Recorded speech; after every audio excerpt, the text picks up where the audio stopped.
बोलिए हरिवंश पुराण की जय।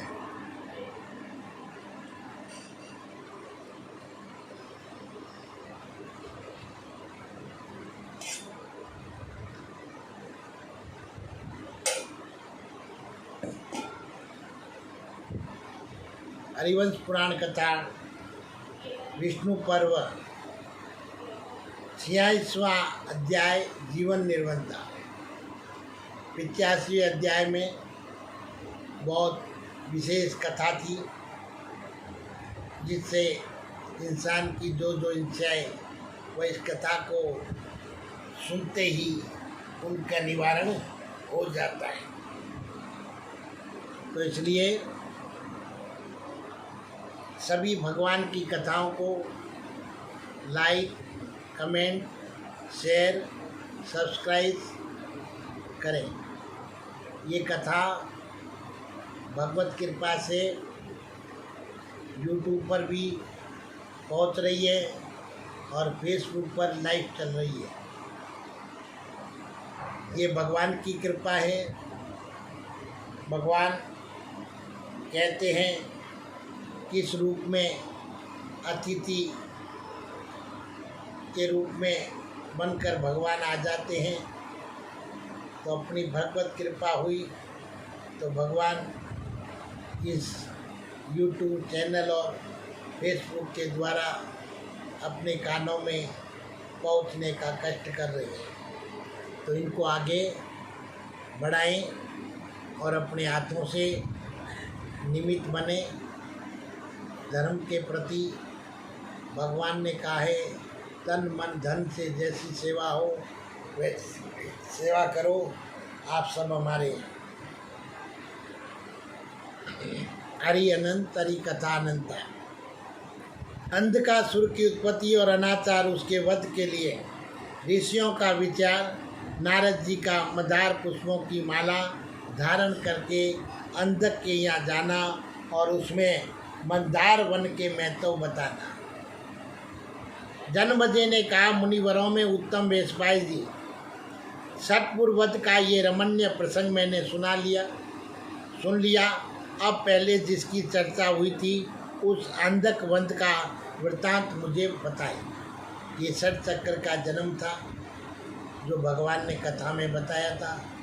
सबका स्थान उस गुफा में पहुँचे थे और बाद में कृष्ण भगवान पहुँचे तो उस गुफा का द्वार खुल के और एक नया षट चक्र का इंसान जन्म ले। तो ये माता की गुफा है जिसमें इंसान जाता है और प्रकृति करके और बाहर जन्म लेके आता है। तो इसी अध्याय को विशेष ध्यान करके सुने और अपने जीवन की नैया पार लगाएं। और अब अंधकासुर पहले ब्रह्मदत्त के द्वारा षटचक्र, अब अंधकासुर की उत्पत्ति और उसका विनाश। ब्रह्मदत्त को द्वारकापुरी मिल गई। द्वारकापुरी ब्रह्मदत्त को लेकर भगवान कृष्ण द्वारकापुरी चले गए। तो जन्मजय ने कहा, मुनिवरों उत्तम वेशपाई जी, षटपुर वध का ये रमणीय प्रसंग मैंने सुन लिया। अब पहले जिसकी चर्चा हुई थी उस अंधक वध का वृत्तांत मुझे बताइए।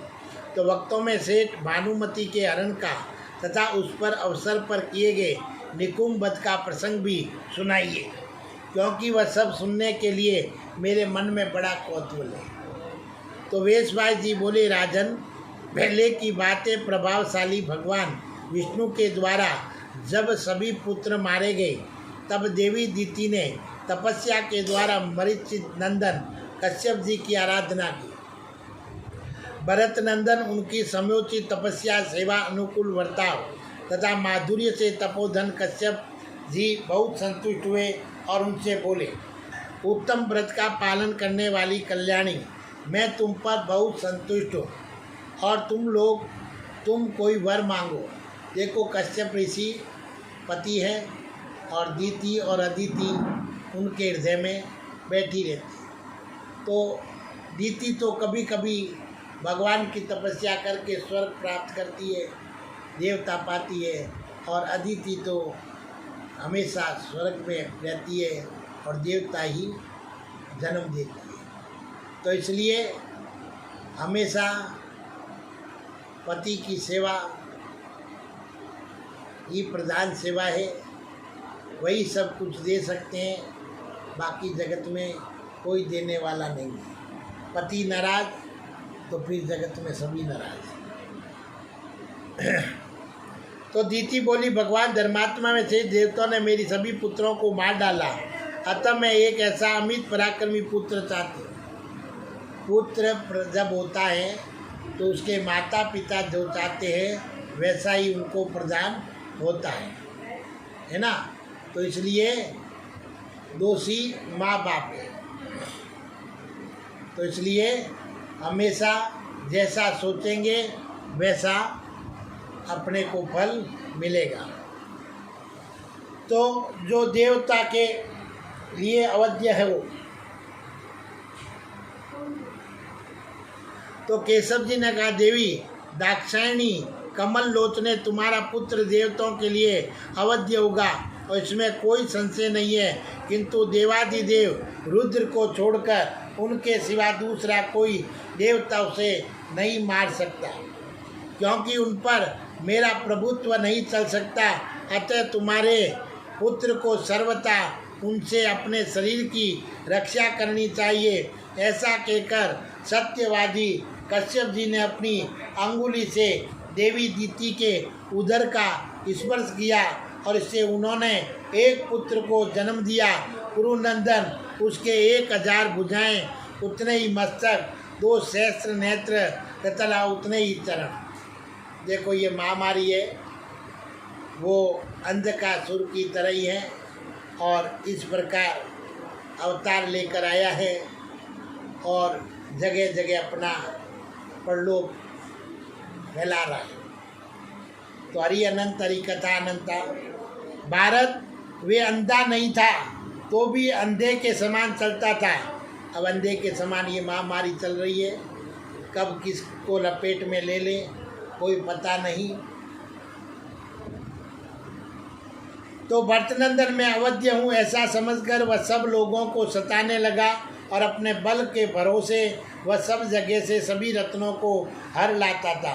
रतन ही हरीज ने, कभी आता है डॉक्टर इतने पैसे, तो सब अलग अलग लीला रची हुई है।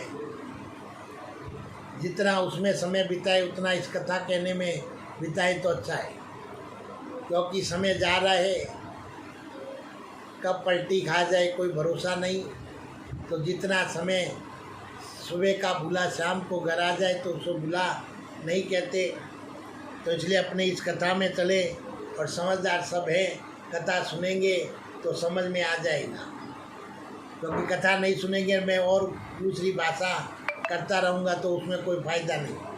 तो भारत वह अंधा नहीं था तो भी अंधे के समान चलता था, अतः वहाँ के निवासी उसे अंधक नाम से पुकारने लगे। समस्त लोगों को भय देने वाला वह दैत्य अत्यंत शक्तिशाली होने के कारण अपने बल से अप्सरों को पकड़कर अपने घर में रखता था और पापपूर्ण विचार रखने वाले अंधक ने मोहवंश पर स्त्रियों के अपहरण करने और पराये धन को लूट लाने का धंधा सदा के लिए अपना लिया। भारत एक बार अंधक सबका तिरस्कार करने वाले बहुत से सहायक असुरों के साथ तीनों लोकों पर विजय प्राप्त करने को उगत हुए। एक बार अभी पीछे जब ये महामारी चल रही थी उसमें एक मेरे कानों तक भी फुंकार आई और नज़रों से भी देखा। एक घर के अंदर बोले इसको कोरोना आ गया और उसको हॉस्पिटल ले गए, तो उसके गले में सोना, हाथों में सोना, जहाँ जहाँ उनका सोना था उस सोने को भी बोले निकालेंगे नहीं और उसको घर वालों को पहुँचा नहीं वो सोना, और उनकी बॉडी का भी पता नहीं, और सीधा शमशान में चली गई और जला दी। लेकिन इसमें एक सोच की विचार आपको बता दें कि अगर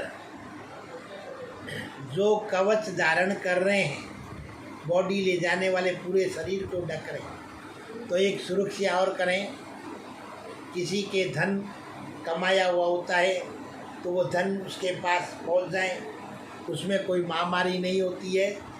केवल सोच की बात होती है कि भाई जो चला गया उसके अगर 4 सदस्यों को वह वस्त्र पहनाकर और दाग के पास उसकी बॉडी के पास भेज दें तो उसको कोरोना, जो पहले जो पहना हुआ है उसको कोरोना नहीं आता तो उनको भी नहीं आएगा। हैं, हाथ में जुराब पहना दिए, पूरा शरीर ढक के जो उनकी सुरक्षा के पास जाता है, तो इससे तो बढ़िया उनके घर वालों को वे कवच पहनाकर और उस बॉडी की सेवा में उसको सौंप दें तो उसके घर वालों को धन मिल जाए। नहीं तो ये क्लियर बदमाशी है। इस बदमाशी से सुरक्षित रहने के लिए जो इस अधिपति बने हुए हैं उनको थोड़ा मार्गदर्शन कराएं और इस प्रकार व्यवस्था करें। आना जाना तो महामारी भी नहीं होती है, फिर भी होता है, तो इसलिए उसके कुछ सहयोग बन जाए, क्योंकि धन के पीछे ही जीवन है। धन न रहे तो फिर कोई फायदा। जीवन जाता है तो धन साथ में नहीं ले जाता है, लेकिन इस महामारी में तो धन ही पता नहीं कहाँ चला जाता है। तो इस प्रकार उनके जो जिसका बॉडी है उसके घर वालों को वो कवच पहनाए जाए और उनकी सुरक्षा में ही उसका दाह संस्कार किया जाए, जैसे वो अपने करें।